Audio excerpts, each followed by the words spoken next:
David Sutter from Wyopreps.com, and it's time to preview our big school game of the week this week. Back in Class 4A, and it's a 1 versus 2 showdown. Top-ranked Sheridan Bronx hosting the second-ranked Chinese Thunderbirds. Kind enough to join me for the second straight week is Sheridan head coach Jeff Mowry. And Jeff, just right now, as we begin this conversation, thank you so much again for taking a few minutes, but kind of assess from your perspective your 3-0 start so far.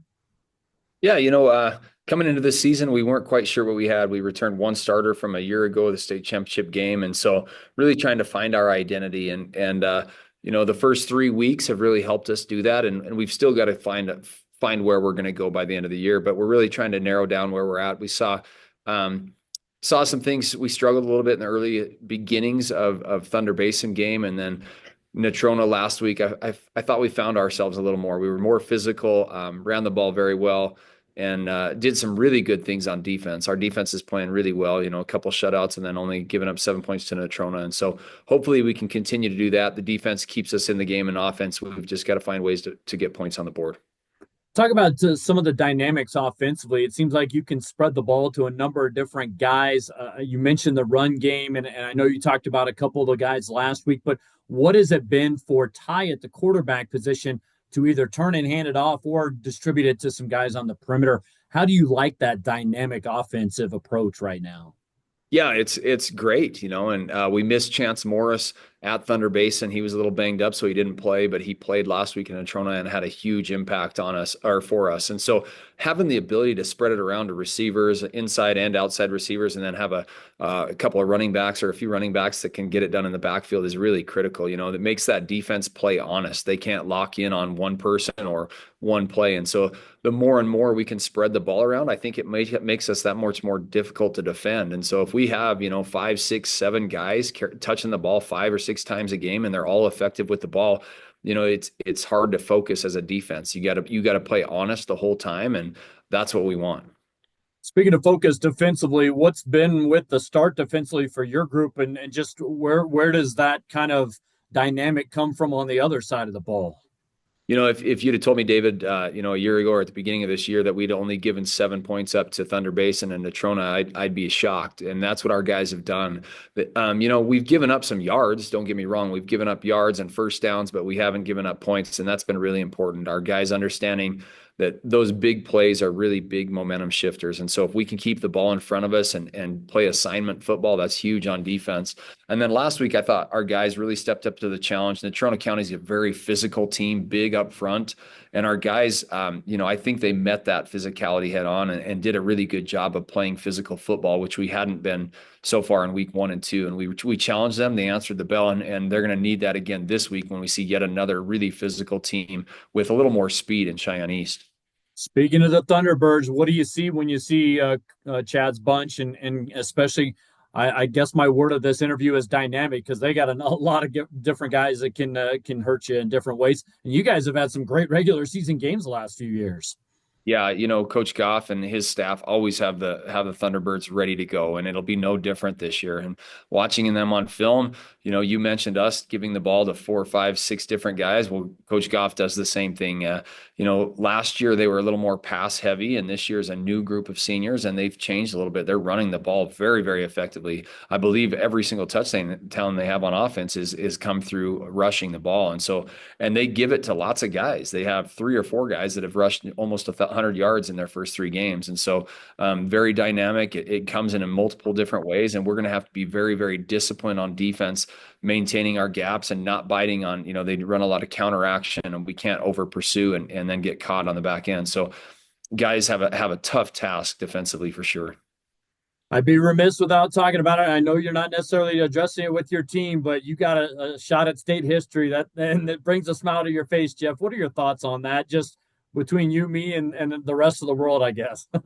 Yeah, we talk with our kids, it's definitely not a focus. We're definitely a process-driven group, but we talk about it, and we brought it up on Monday because it's out there in the media. Their parents are talking about it. Their friends are talking about it. They're talking about it. And, all we said is, if it happens, awesome. That's really cool. We'll get our name on the record books, and that's awesome. It's kind of like watching you watch the Olympics and you see world records go down, and that's really, really cool. And I think the cool part about that is then it sets the standard higher so somebody else can go get it. And I hope whatever happens, if we get it or if we don't, I hope some other team breaks it in the future, because that's what records are supposed to do, is just set that bar a little bit higher. And so we talked about that as a team, and then we settled down and said, you know what? But our job is to focus on the task at hand, and it doesn't matter if we win or lose this week. Our goals are bigger than week 4 in 4A football.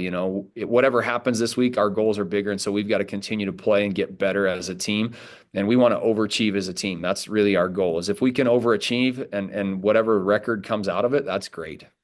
Jeff, thank you again for your time. Best of luck Friday night against Shine East. I appreciate it, David. David Sutter from Wyopreps.com here, and our big school game of the week, of course, takes us to the northern part of the state with second-ranked Shine East at top-ranked Sheridan. And joining me is East head coach Chad Goff. And Chad, just talk a little bit about what you've seen in terms of your development out of your squad here over the first 3 games of the season. Just better understanding of assignments and why they need to be completed, and just growth. I think the kids have gotten better offensively. The offensive line seems to be figuring some things out a little bit. Defensively, I think they're doing really well with their assignments and gang tackling and getting to the ball. And special teams, I thought, have stepped in and done some good things so far this season.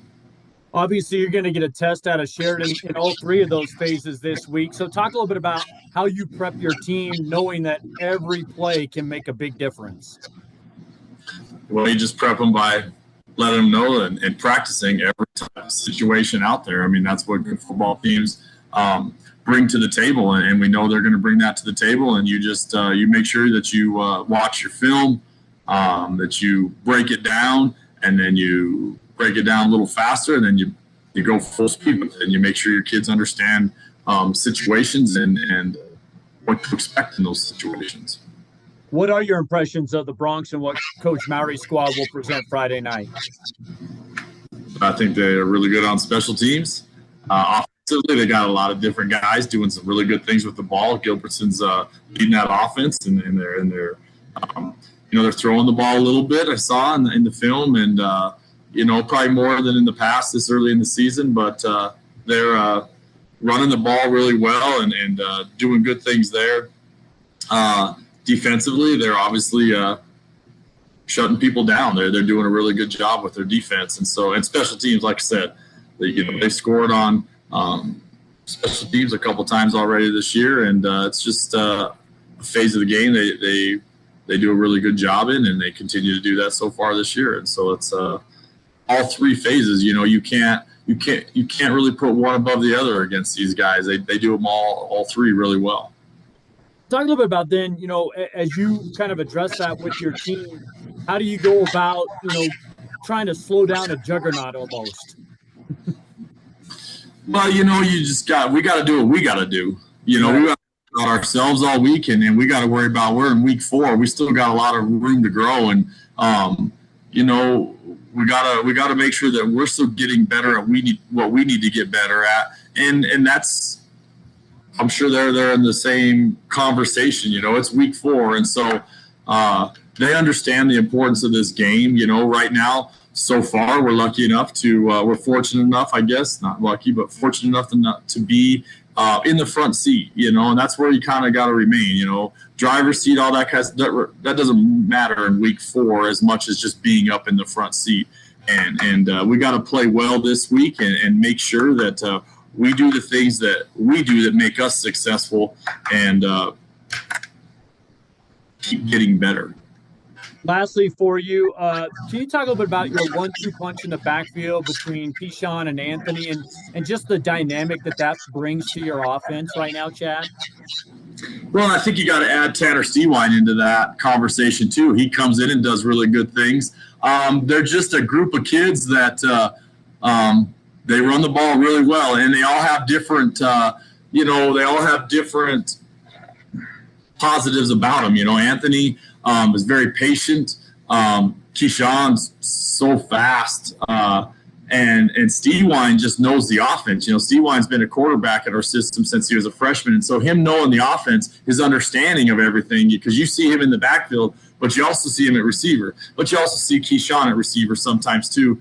And so I think the offensive staff's done a good job of making sure that we can utilize those kids in a lot of different ways, because they all are very talented, and it's not just in the backfield, but they can do things out in that receiver position as well. And so those three, and then you add Nolan to that mix in running the ball. Those four kids have done a good job of making sure that they're doing something when they get the opportunity to do something.